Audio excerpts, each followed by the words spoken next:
Good afternoon. I am Tenitria Williams, the licensed mental health professional, and I am here to welcome you to Minding My Mental Health. You guys know what I want you to do. If you are a regular watcher or visitor, I want you to hashtag live. Let me know where you're watching from. If you are watching us live, if you're watching the replay, the live display will not be showing. If you're watching the replay, hashtag replay. And again, let me know where you're watching from. I want to give people a few minutes to join us. If you join us, I want you to share this broadcast to your story, share this broadcast to your page, and tag friends and family. We're talking about balancing having healthy work-life balance, and we think that's so important. And so we're going to get into this really important topic. I'm going to share it because I told you all to share it. So I'm going to take a minute to share it to a couple of groups that I am a part of as well.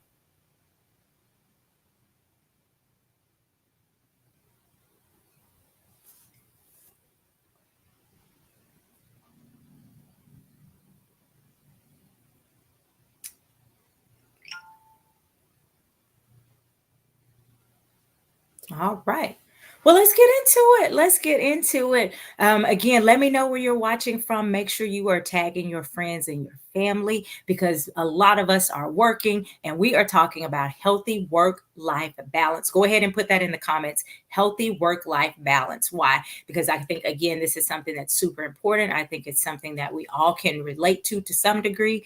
And we are going to get into it. I see people are joining in. So, again, let us know where you're watching from. Hashtag live. Let us know where you're watching from, and then share and tag this video.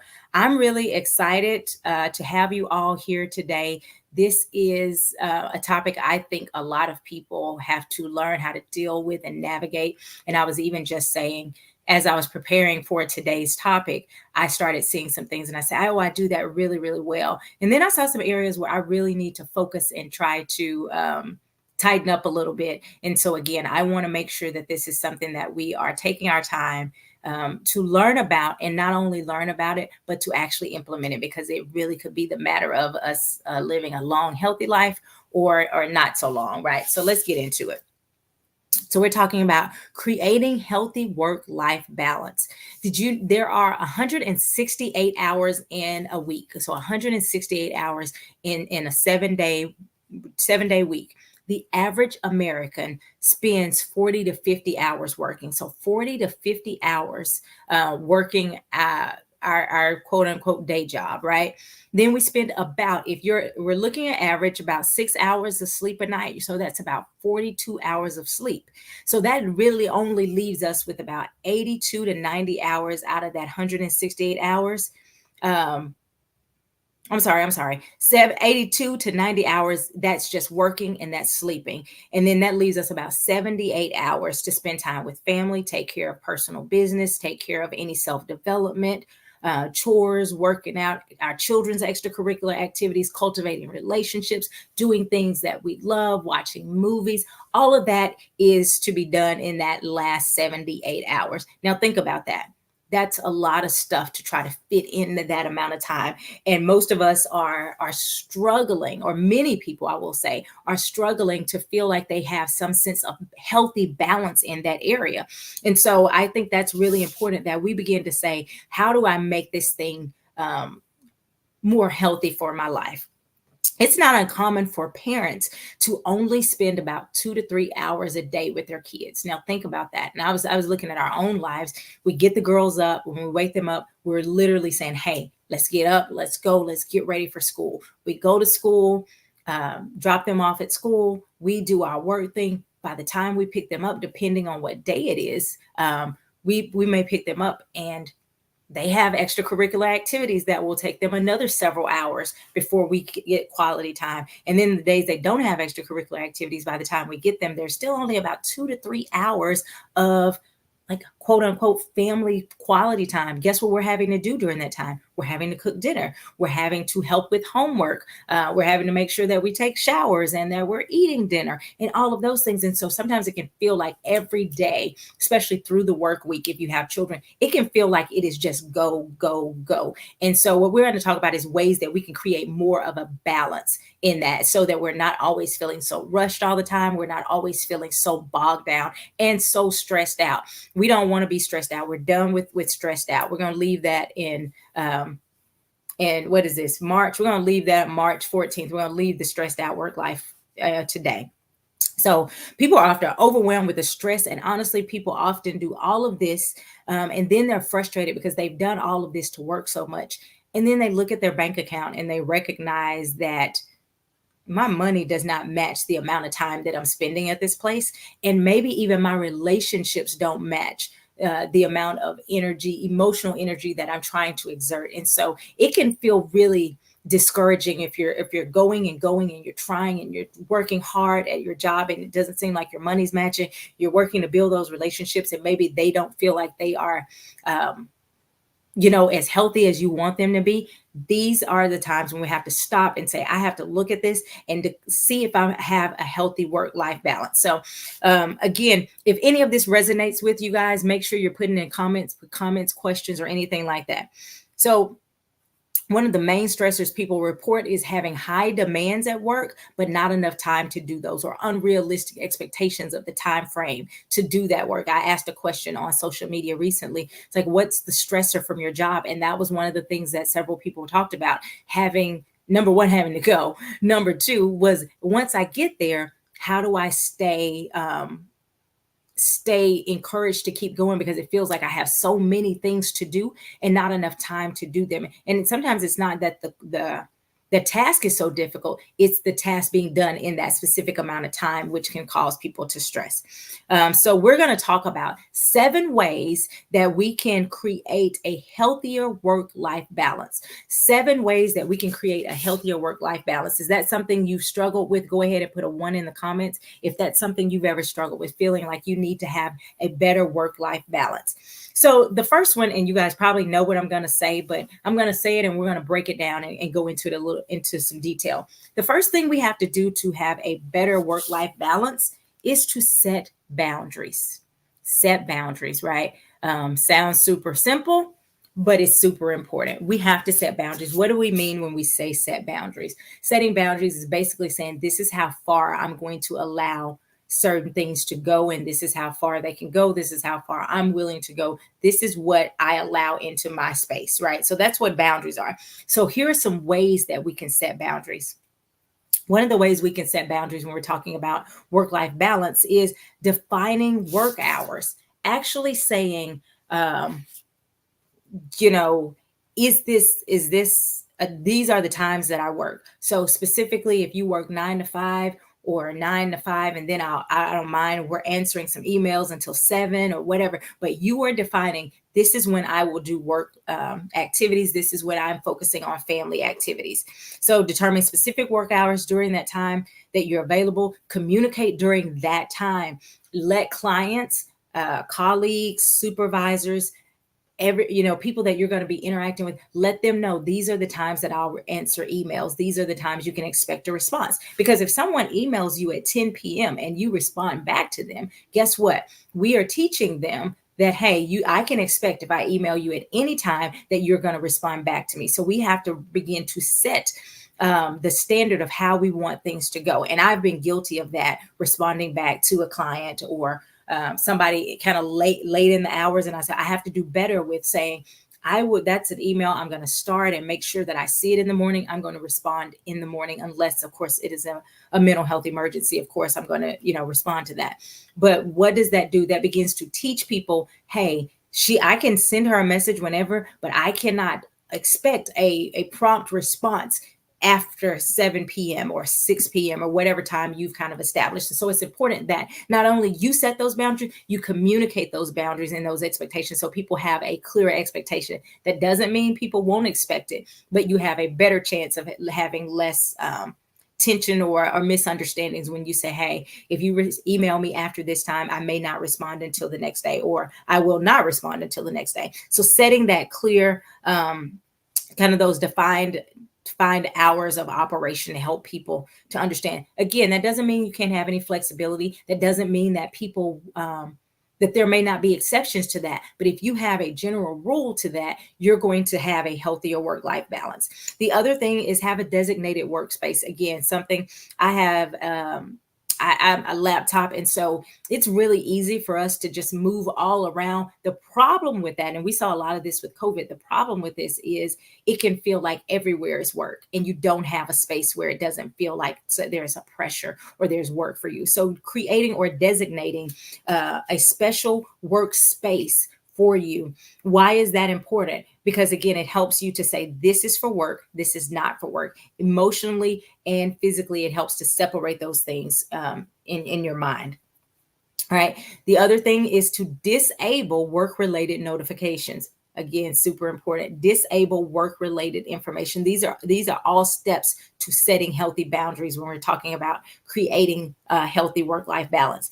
Disable work related notifications on your phone, which means you're not always up. Slack, somebody, another team's notification, this thing popped up, and you're constantly going back and forth. And before you know it, it can be 8, 9, 10, 11, and you and a coworker are sitting there going back and forth about a project. You have to say, okay, hey, it's 9 p.m. I'm going to do the work, but I'm going to. Here's the thing, even if you're one of those people that say, I need to finish it so I can sleep or so I can have peace of mind, you can still finish your work if you decide that maybe you say, I spend time with my kids and then I go back and do a little work. If that's your thing, fine. But if you get those notifications, you're more likely to get pulled into another project or to get distracted from the actual thing that you were working on. So setting those healthy boundaries and communicating them, designating that workspace and turning off notifications can help. The other thing is discuss your communication expectations with colleagues and clients. Again, that goes back to kind of that setting the boundaries. When you're available, when they can expect things, saying, hey, I don't work. I used to work. I literally probably about 9 years ago, I was working 6 days a week. I think I was working 6 days a week. And I was like, I was working 6 days a week, and I was working many times 8 to 10 hours. I said, this isn't healthy for me. And so what I said, okay, I'm going to stop working on Saturdays. I'm going to dedicate that time for me, for my family, for whatever, but it's not going to be work. I had to say, this is not acceptable for me to do that much work all the time. It's not healthy. And so I began to cut down on the days that I was available. Now, here's the thing. I'm a counselor. That's when people want sessions when they're not working. They don't want sessions in the middle of their workday. They say, I want to have weekend hours. And so that's what I was trying to do, accommodate the weekend hours. And I got caught up with saying, hey, I need to build my caseload. And I was just trying to be so available, but I had to be true to myself and say, I need to be available for myself. I need to be available for my family. And so I had to cut out that Saturday work time because it was actually more of a stressor. Even though it was beneficial to other people, it wasn't beneficial to me. Side note, you have to pay attention when you're bending over backwards and making life easier for everybody else, but you are the one stressed out. That is a good indication that you are not creating a healthy work-life balance. And so it's really important that you don't just say yes to everyone else while making them happy, while causing more stress and strain on you. So yes, they love you. Yes, they are high-fiving you and saying, thank you, thank you, thank you. But you are draining yourself. And you have to remember, you can't pour from an empty vessel. Make sure you are being fulfilled. Make sure that you are taking care of yourself before you're trying to make sure that everybody else is. That was for free. Let's keep going. So discuss those communication expectations. Number 5 is, or again, all of this is still under set boundaries, set healthy boundaries. Do something for yourself. Schedule some personal activities in. If you are like me, sometimes we know when the kids' extracurricular practices are, we know when their games are, when we know all of that, but you don't look at your schedule and say, I'm going to do this thing for myself, and it's scheduled on on the day. This week, I had to actually look and go, okay, there are several things I wanted to get done. I wanted to, get my eyebrows threaded. I want to go get a manicure. I want to get a pedicure. Guess what I had to do? I had to put it on my schedule. So you have to schedule personal activity time.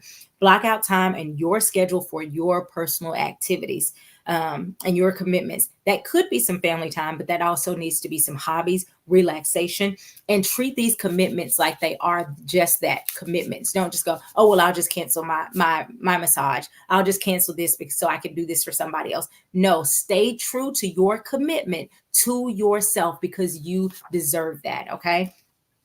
And the next one under setting boundaries, discover the power of no.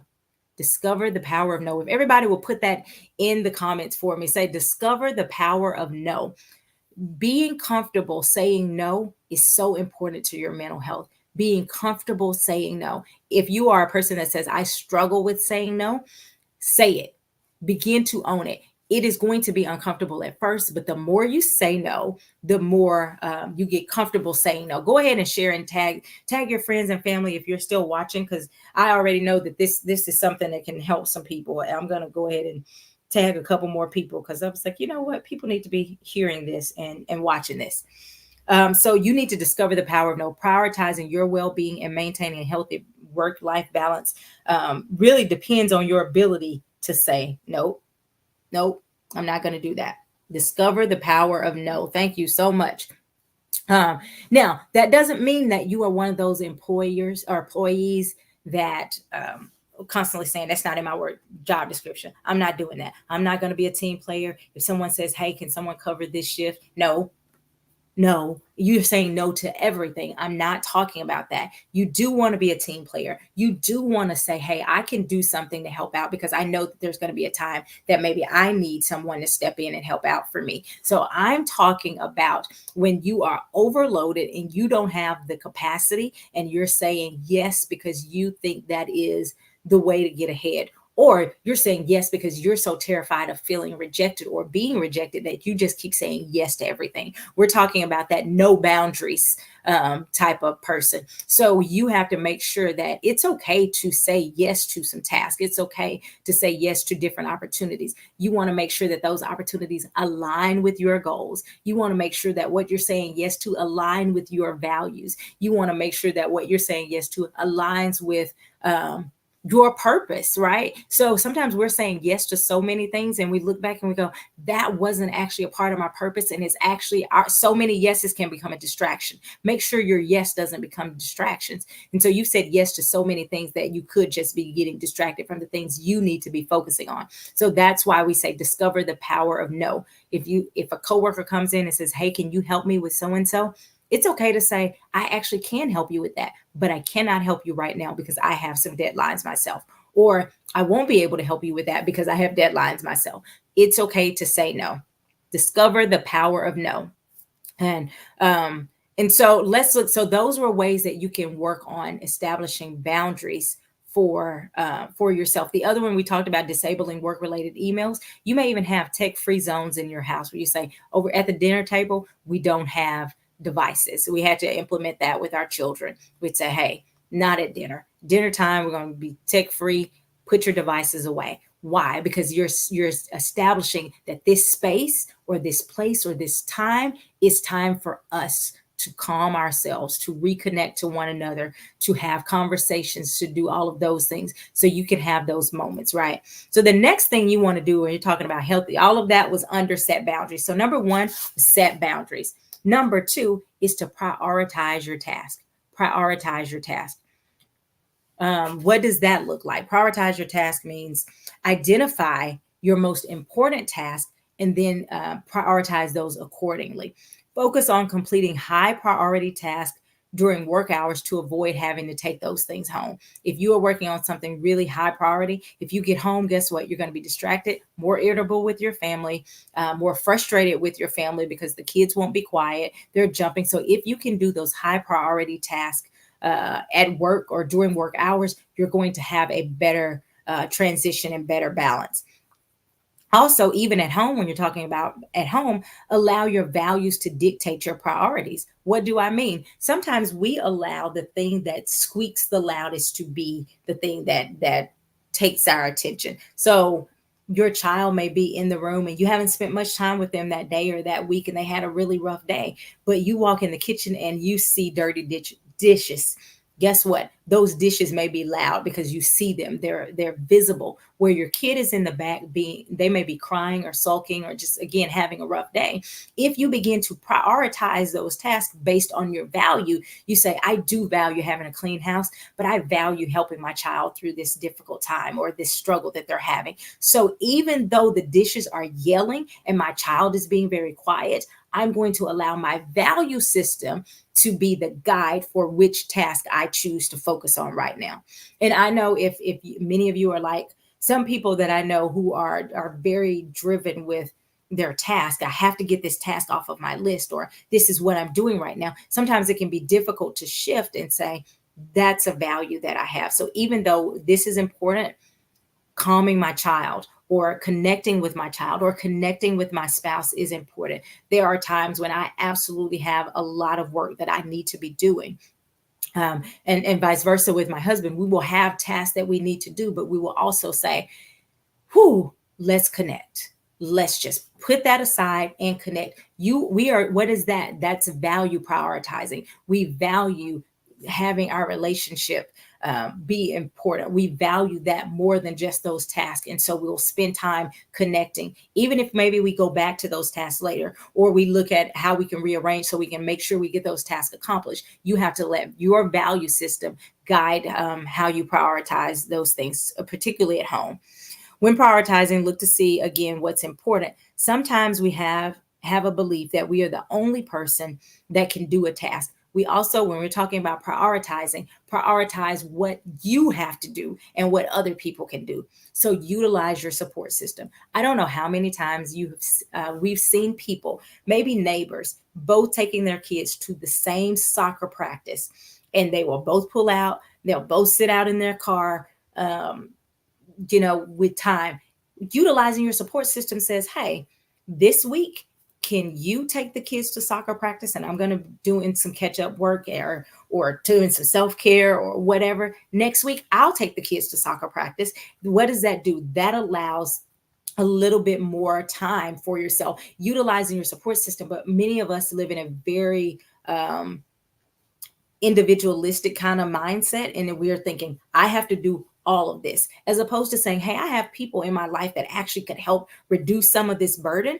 Let's do that. If you're going to have healthy work-life balance, you won't be able to do it alone. That is important to understand. You will not be able to do it by yourself. You're going to have to say, I can rely on some friends and some family. I can rely on somebody else. Now again, I'm not talking about somebody else raising your kids or somebody else doing all of the parenting for you. I'm saying something as simple as, like I said earlier, hey, we both live beside each other. We're both going to the soccer field. Why not let the kids ride with that parent this week? I'll take them next week when my week is a little less hectic. Or even if it's not about who has a hectic week, even if it's just, hey, we're working together to give each other a break. That's important. So prioritize tasks. That's important when you're talking about a healthy work-life balance. Is this helping you guys? I want to hear from you. Let me hear your comments and your questions if you're having any.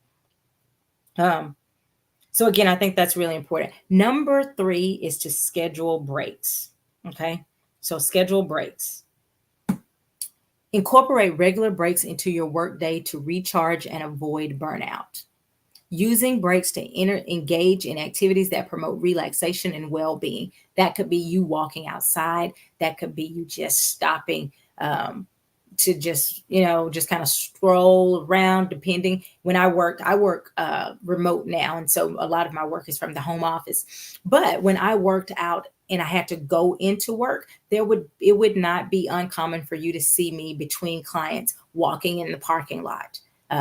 Why? Because I like getting fresh air, getting a break from the desk, getting a break from the interior lights, and getting some fresh air. So walking outside to just kind of unwind, those things are important. But I also want to let you know that those are not the only kind of breaks, not just your breaks throughout your day. Those are very important, but also vacation breaks. 89% of the people have paid time off, but 46% of people don't ever use that PTO. Can you imagine you've got all of this PTO and you never even use it? So 46% of workers don't use up their PTO during the year. So that's something I think we need to really work on, building up our ability to say, I'm going to actually take this, not just take a break during my day and go walk. I'm going to take a whole break. I'm going to take a whole vacation. And even if that vacation is a staycation and you don't go anywhere, you still can step away from the office. Why? Number one, you're training yourself to know that it's okay. You're training your colleagues and your work environment to know that it's okay for you to take a break, and you're actually listening to your body and honoring your body, which is giving it a break. Here, listen at this statistic: 84% of workers with PTO still go to work sick.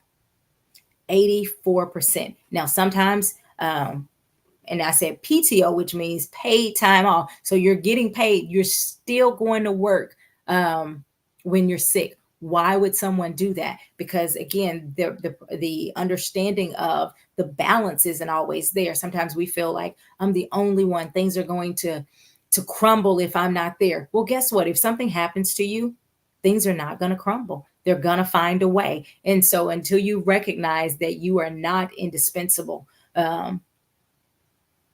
you got to take care of yourself. So 84% of workers are going to work sick, even though they have PTO available for them. 28% of US workers don't receive compensation for unused vacation days, which means if they don't take their PTO, they don't get the money at the end. They just lose the PTO time. They're not compensated later on for not using that. Or, so you go, wow, you're actually not utilizing all of your resources. And that's important that we begin to say, hey, they're paying me for it. I worked for it. I've earned this. Let me take this day off. Even if that's just a mental health day where you don't go and do anything but rest your brain, rest your body, or maybe take care of yourself, getting a massage. Did you know that a mental health day could be you getting caught up on doing errands? Because if you do that, when you go back to work, you feel less stressed because you say, whew, I took Monday and I did all of these errands. Now I feel accomplished. I feel calmer. So, and then I'm going to take Tuesday off for an actual rest day. Those things are okay. So utilize your breaks. Take breaks. If you'll put that in the comment, take breaks. That is so very important. Number 4 says exercise regularly. How many of you are exercising regularly? And by regularly, I mean at least 2 to 5 times a week. How many of you are exercising regularly?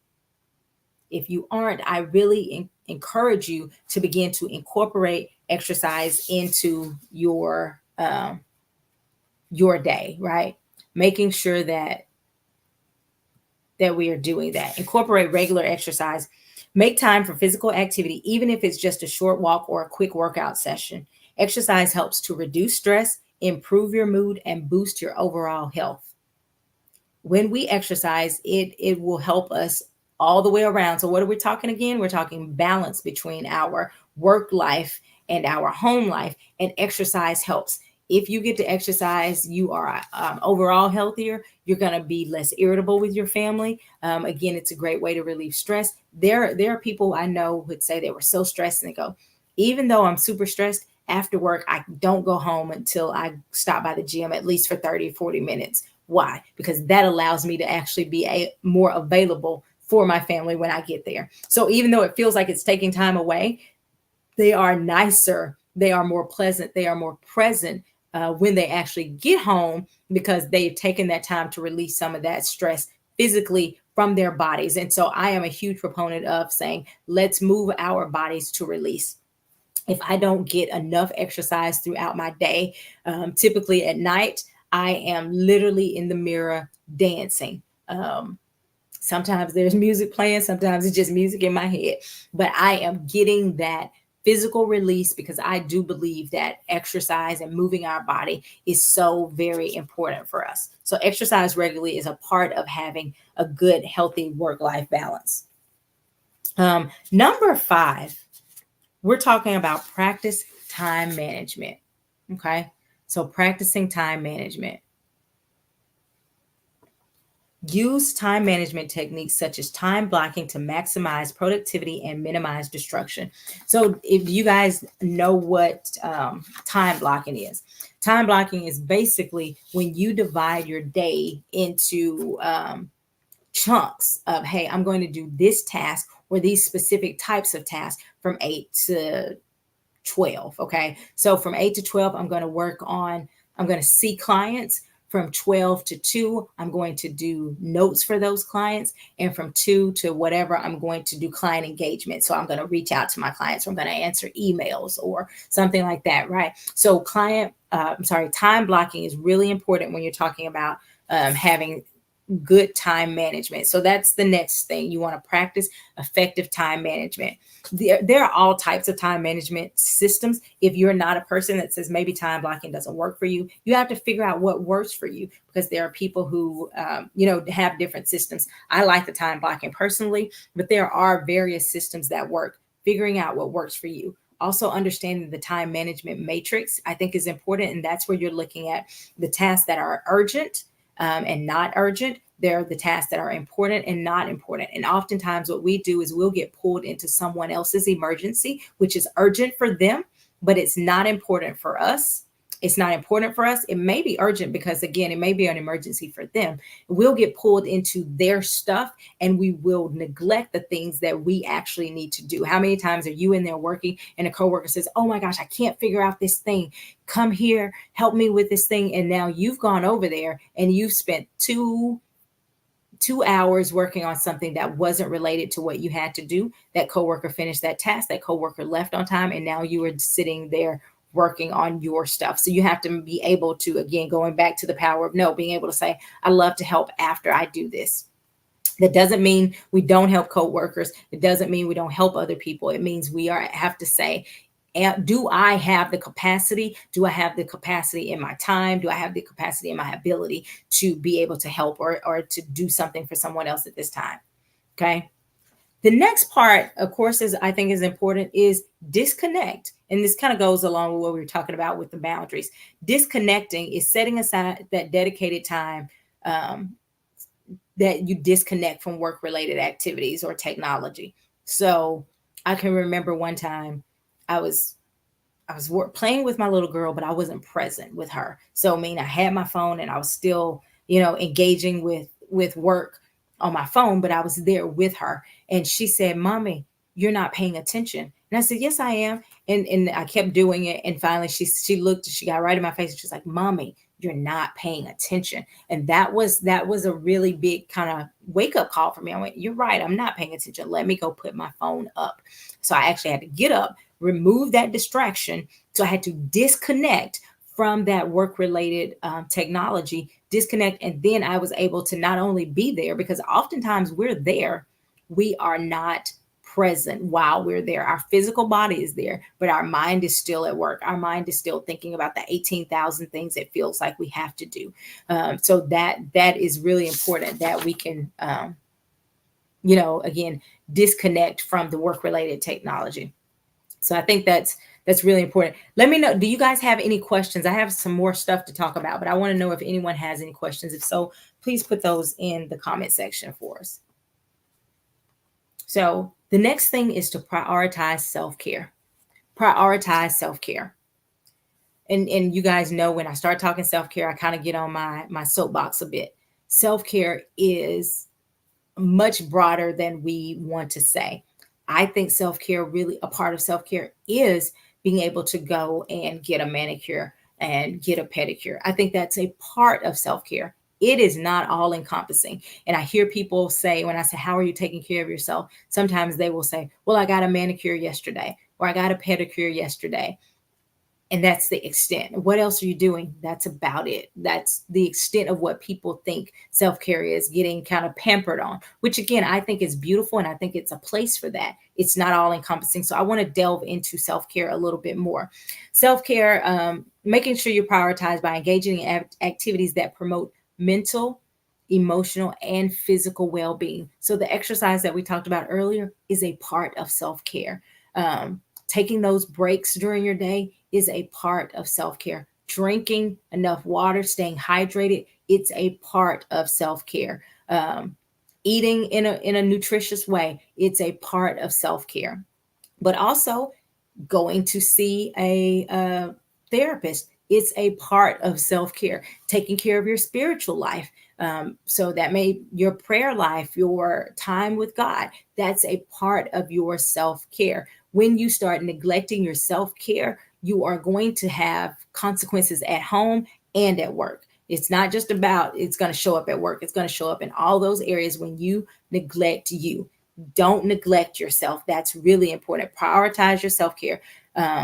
This can include some hobbies. This can include, again, spending time with loved ones, practicing relaxation techniques, calming breaths, coloring, doing any of those things that relax you can be a part of self-care. Even if you take a break and you say, I'm going to scroll. Now, I don't recommend that scrolling be our way of self-care. But if you need to I'm going to take a 15-minute break and I don't want my brain thinking a lot, I'm going to watch a couple funny reels or funny TikToks until it's banned or whatever. That can be a part of your self-care. But a lot of self-care is actually dealing with things that we have to deal with even though they're uncomfortable. So again, that's why I say therapy is a part of self-care, because you're going in and you're saying, I want to get this junk, these unhealthy ways of thinking out of me so that I can think in a healthier way, a clearer way. I can manage my emotions. I can manage my responses in a healthy way and not allowing them to manage me. What are some signs that people don't have healthy work life balance? They're stressed out all the time. There can be some physical disconnect. Their relationships can suffer. How many of you have heard of or know of someone who is very, very successful in one of those areas? So they are getting promoted. Their colleagues think they're amazing. They're wonderful. They're doing all of these things, but their family feels like they're absent. I can't tell you how many times people will say, "My kids didn't even recognize that my husband had been gone for the work trip all week. They didn't recognize it. Why? Because he spends so much time working when he's in the city that even though he was out of the city, the kids didn't recognize that he was gone."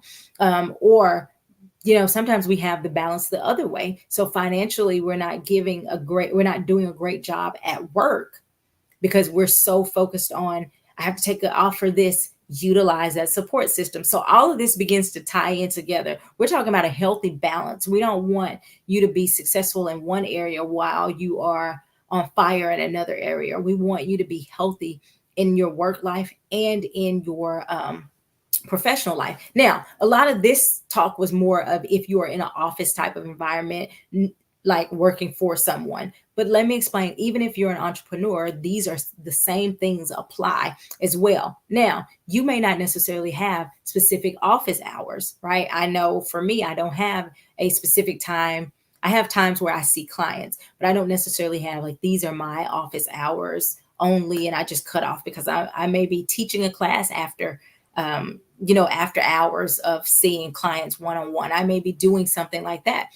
But here's the difference. I still have to have certain times when I go, I just have to put it down. It never stops. There is always something we can be doing, especially if you're an entrepreneur. There's always something you could be doing. There may even be always ideas that pop into your brain. Oh my gosh, I could do that. That would increase my sales. Oh my gosh, I could do that. That would increase the enrollment in this program, or I could do this and this, and you're thinking of all of these things, and those ideas may keep going. What I would suggest is you get a notepad or take your phone out and say, I'm going to write these notes, like write them down so that they're not jumbled in my head, but I also don't worry about forgetting them. I'm going to write them down and I'm going to come back to them because they're good ideas and they need some attention, but I'm not going to get so distracted that I don't take care of myself. Also, a part of taking self care is developing a healthy sleep routine or nighttime routine. Healthy nighttime routines mean at the end of the day, are you able to release that day? My coach, mentor, pastor, she's kind of all in one. Um, she calls it dumping your day. How are you able to release your day? So at the end of your self care, I think this also goes under self care. You having some time that actually allows you to breathe, dumping your day. So for me, stretching is a part of me releasing. Again, if I haven't moved enough that day, I'm going to probably dance around. It may not always be the prettiest dancing because I'm not the best dancer, but I'm going to get up, I'm going to get some of that physical energy out and I'm going to stretch. I can tell you, I feel so much better when I stretch. I I'm not stretching so that I can go to the flexibility Olympics. I'm stretching because it helps to release the physical stress that we carry around in our day, even when we don't know it. Most of us carry around stress on just a day-to-day basis in our bodies, and we're not even aware of it. Let me show you something. As you're sitting here, I want you to unclench your jaw if they're clenched. And I want you to take a slow, deep breath in through your nose. I want you to release it out of your mouth and relax all of your muscles and see if you can feel a difference.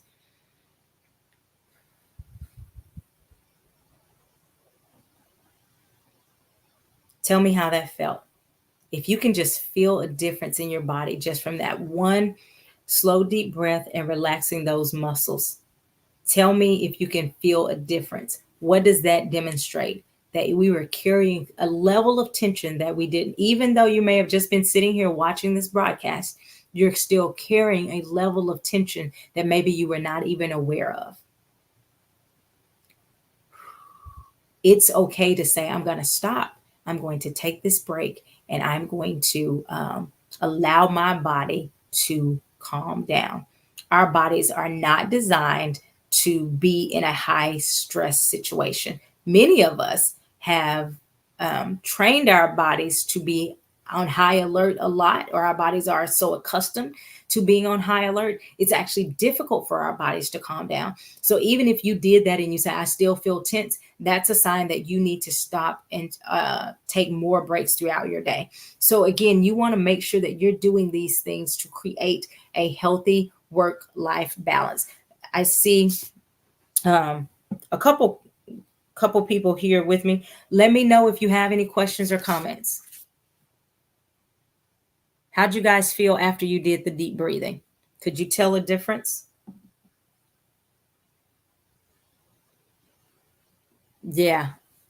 So making sure that you're not only paying attention to when you're stressed, that you're doing things to release that stress. So again, stretching is a great thing. The nighttime routine. I joke with my husband a lot because when the kids go to bed, he starts turning lights out in the house, and I will go, I guess I didn't need to see, and he's like, No, I'm just trying to set the nighttime mood, if you will. Basically saying I'm calming things down, right? But it really is important that we have some level of routine or some kind of structure so that our bodies begin to say, now is actually time to relax. It's time for us to settle down. With our girls, we'll say, we try, depending on schedules, right? We'll say, hey, before bed, get your devotional and just read. Why? We're settling their bodies down. The same thing, just like children need to do those types of things, it's helpful for us if we can say, before I go to bed, I'm going to, if that's journaling, if that's coloring, if that's praying, if that's doing something that actually calms your body down, you're giving signals to your body and to your brain that it's safe for you to relax, it's safe for you to calm down, and it helps you to go into a better sleep pattern and better routine. So that's really helpful as well. So we're done with these steps, but I do want to encourage you guys. So a part of this is important for us to recognize that we spend so much time at work that if we don't take care of ourselves, we're not going to maximize our potential, and we're not going to fully walk in our purpose if we're not taking care of ourselves, right? And so I want you to make sure that you're doing the things that help you to keep your brain, body, and all of that in alignment. I want to announce to you that I will be hosting a master class, and I'm really excited about this. I'll be hosting it with Keyshawn Robinson Henry, who is a senior director of Walmart, and she is amazing at what she does. But what she does, we are hosting a masterclass, and it's called Building Your Corporate Brand While Keeping Your Sanity. Now, we say corporate brand, it doesn't necessarily just have to do with corporate. We're talking about building your brand. And what is building your brand? Building your brand is really about how you show up, because we all have a brand, whether we recognize it or not. Some of us have a brand of being lazy. Some of us have a brand of being excellent. Some of us have a brand of being a workhorse. Some of us have a brand of, you know, being creative and spontaneous and all of these different things. We all have a brand. It's important to know, not only to be able to identify what brand you're building, that you can identify how that brand is helping you or hurting you, because sometimes what we think is helping us is actually keeping us stuck and no promotion, keeping us stuck with um, more responsibility. I remember working a job and I didn't realize that I was taking a specific insurance that nobody else in the office was taking. And I was like, I'm here more than everybody else. And I recognized that. I was like, man. And then so we're talking, and I know they say you shouldn't talk about your checks or whatever, but we were talking about our checks. And I'm like, how are they getting paid so much more than I am? And I'm here so many more hours. And one of my colleagues said, what insurance are you taking? I said, I'm taking this insurance. They go, oh, they pay almost less than half of what some of these other insurance are taking. We don't accept those insurance. My case was full of people who were my caseload was full of people who their insurance reimbursement was so much less than what my colleagues were doing. And I went, oh, I'm working double time, getting less money, and I'm exhausted. No more. So I said, hey, let's put a cap on this is how many I'm going to accept with this insurance, um, because I'm working I'm working so much, right? And so those are some times where you have to say, I have to know what I'm working with and what's going on, because I'm thinking that I'm working harder and smarter, and recognize I had to, once I realized I was just working harder, not smarter. So you have to learn if your brand is working harder for you or smarter for you. You have to understand if your brand is speaking for you and opening doors for you, or if it's actually closing doors for you. There are times when people have put other people down as a reference because they think that person's going to say something positive, but their brand does not allow that person to say something positive for them, and they end up not getting a job because some a reference has spoken negatively about them, and they didn't even recognize that that's how that person felt. So you need to know what your brand is saying about you. You need to know if your brand is opening doors for you or closing doors for you, and you need to know how to build a effective brand that does open those doors. But not only that, you need to know how to do all of those things without being stressed out. And so Keyshawn and I are teaming up. I want you to sign up. I'm not gonna pretend like I don't. I want you to sign up because I think everybody in corporate America, everybody in just what you say you're not considered corporate job, you need to understand how you show up is impacting if you're getting promoted or not. You need to know how you're showing up is impacting whether you've been at that job for the last 4 years and they haven't even mentioned your name for a promotion or a raise, or if you're getting these, what do you call them?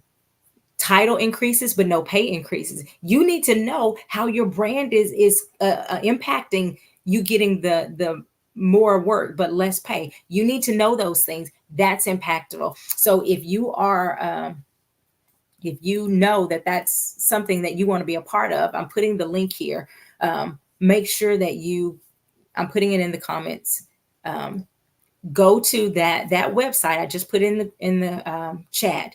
Go and register for this masterclass. It's not going to be, we're not giving fluff.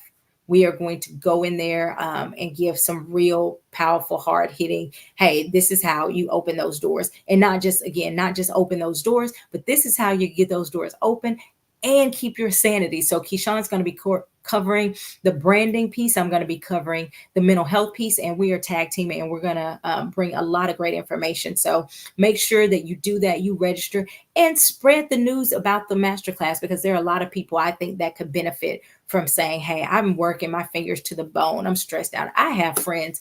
I have a specific friend that just popped in my head.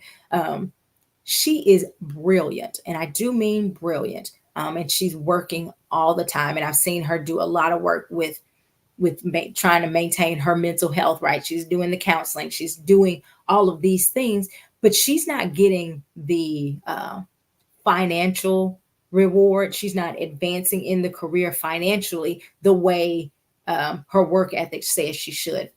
right? And so those are the types of situations you go, where I'm doing all of these things, what I would consider right. I'm following these steps. Keyshawn does a part of this presentation where she talks about how to know who to connect with, how to know how to connect with a mentor, how to connect with a sponsor, how to connect with all of these different parts to advance your career in such a way that they are speaking about you when you're not there. How to connect with people who can begin to open those doors. And guess what? Those people may not always look like you. Those people may have a different skin color. Those people may have a different background. Those people may have a different gender from you. It's important that you know how to connect with those people. And so if you say, I don't know about those things, or I don't know how to do those things effectively, make sure you register for the masterclass. Don't wait. It's going to be well worth it. I promise you, you're not going to get in there and go, oh, they didn't tell us anything. This is going to be well worth your time. So make sure you're doing that. I hope you guys learned something from today's topic. I think work-life balance is so important. I think it's vital, again, that we're taking care of ourselves, that we're doing the things that need to be done um, for our mental health. I appreciate you guys. Next week, guess what? It's spring break. And I'm going to do what I told y'all to do. I'm taking a whole break. I'm not taking I'll see y'all while I'm on spring break type of thing. I won't see y'all next week. I am taking the whole break. Why? Because I'm trying to incorporate and make sure that I'm practicing what I am teaching, right? And so I'm going to be off next week. So there will not be a Minding My Mental Health next week, but we will be back the following week with another Minding My Mental Health. Make sure you join us. Make sure you tag and share. Again, share this to your stories, share this to groups that you are a part of. If you know of someone and you said, oh, I didn't think about it, then go ahead and share or tag them in the video, because even though they're not watching live, they can go back and watch the replay. I'm really excited. I got some stuff coming up for you guys when I come back. I have some announcements, some products that I will be releasing. So I'm really super excited to talk about those things. You guys have an amazing day. Enjoy your Thursday, and I will talk to you in 2 weeks. Bye-bye.